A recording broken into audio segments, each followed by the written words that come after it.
In a world characterized by constant change, what sets us apart? While times may change, the things that are important to all of us don't. At Old Mutual, we've spent over 175 years making a positive difference in the lives of our people, our customers, and the communities we serve. We call this being truly mutual, and we believe it is what has set us apart and always will. This truly mutual strategy is underpinned by 5 interconnected pillars that make up the acronym CARES. It's about creating shared value for all stakeholders and ensuring the long-term sustainability of our business, firmly anchored in our purpose and vision. Successful execution will enable us to achieve our vision of being our customers' first choice to sustain, grow, and protect their prosperity. This is why we call CARES a truly mutual strategy. This strategy in action involves ensuring that we are truly invested in our communities through a more partner-driven approach with programs that generate real shared value. Becoming truly top of mind for our customers by leveraging data-driven omni-channel long-term relationships and experiences. Becoming a truly digital organization, designing desirable, responsive, and integrated solutions that reinforce engagement. Being truly connected to our employees who are bold in their approach and outlook, embracing and adapting to a constantly changing world. Being truly curious to meet our customers' needs, delivering integrated, agile, holistic, needs-driven, and personally relevant solutions.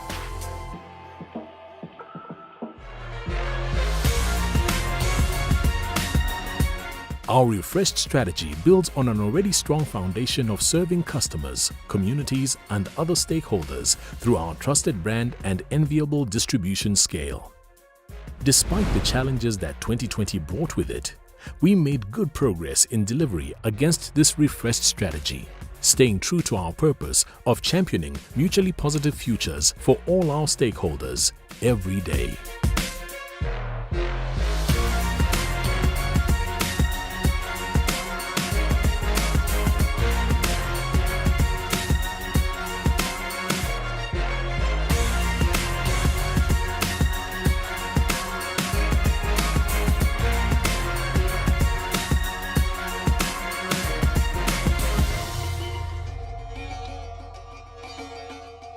We believe that the successful execution of this truly mutual strategy will enable us to achieve our vision of being our customers' first choice and responsibly build the most valuable business in our industry.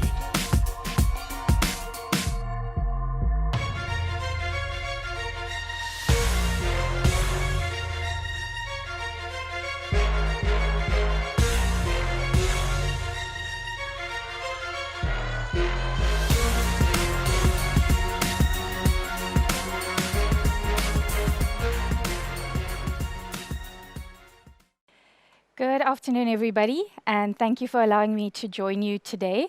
As you would have seen from that hopefully inspiring video, I work for a company called Old Mutual. My name is Priya Naicker, and I head up a division called Strategic Retail Marketing. As such, our Strategic Retail Marketing division is extremely focused on 2 very important parties.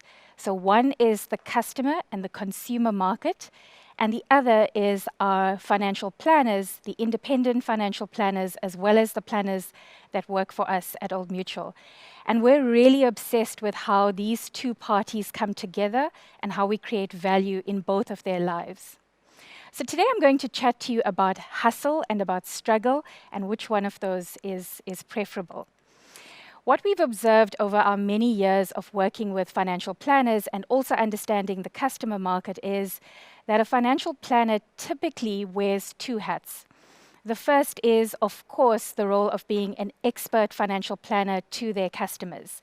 And this really entails, from what we hear our financial planners saying to us, providing an exceptionally personalized experience to each and every customer that you deal with.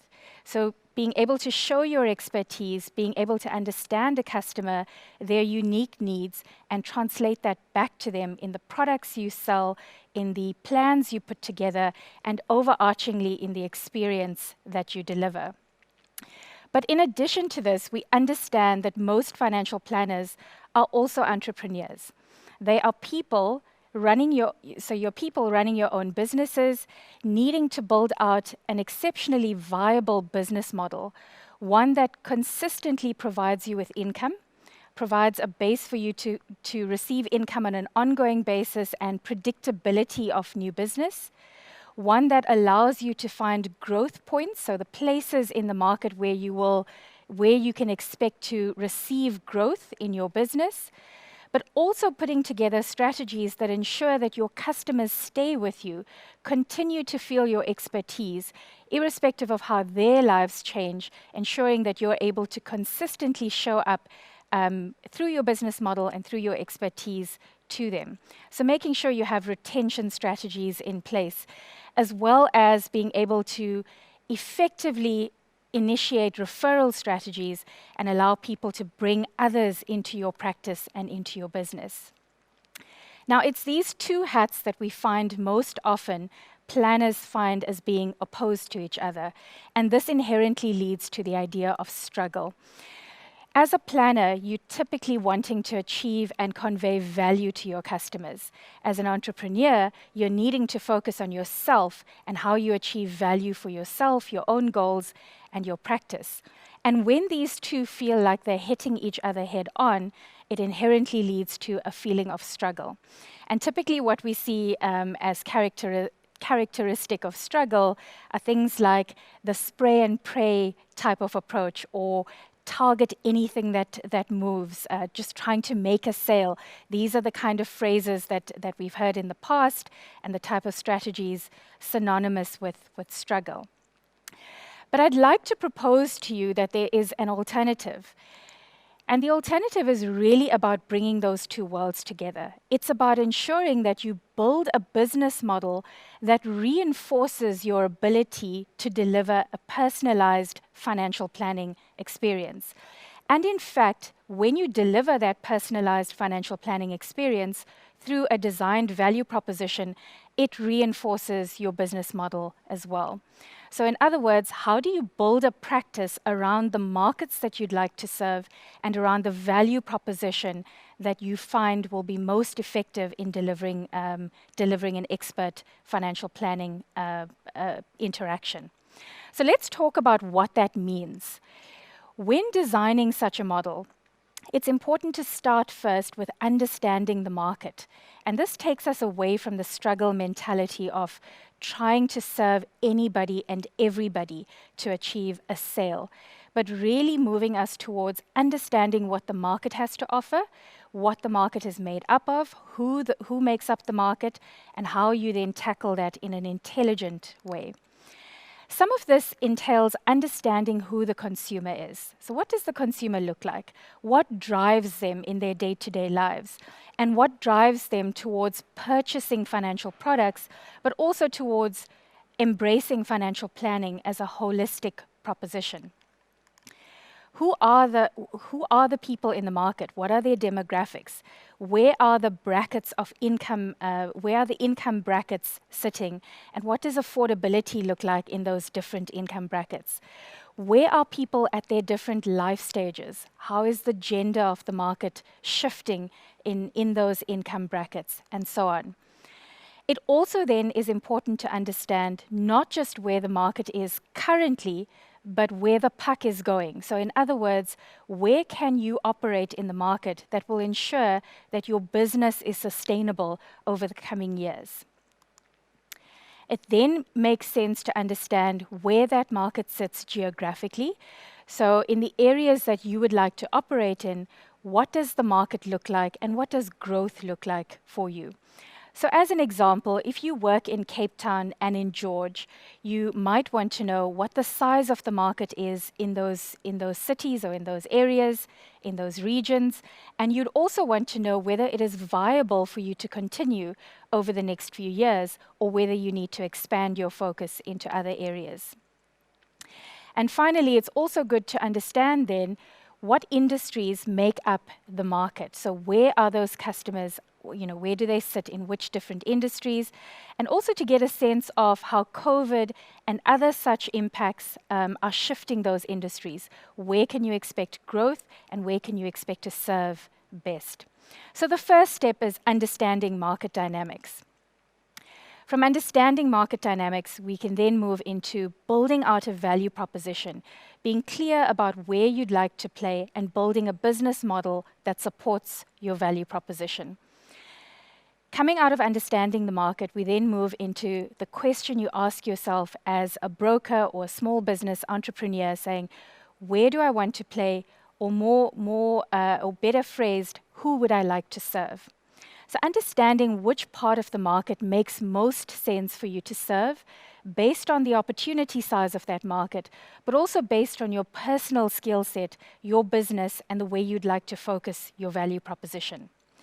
Then asking yourself the question, why? What do you have to offer and what would you like to offer the market that is unique or differentiated or meets their needs in a specific way? Understanding where they are, so where geographically and in which industries, and what characteristics do they possess and what drives them so that you can then build out your model. In building that model, it then is important to understand what their similarities are. So what are the things that bind them together as a segment in the market? When doing this, you're able then to build out a proposition that standardizes or industrializes your model around the things that make your market similar.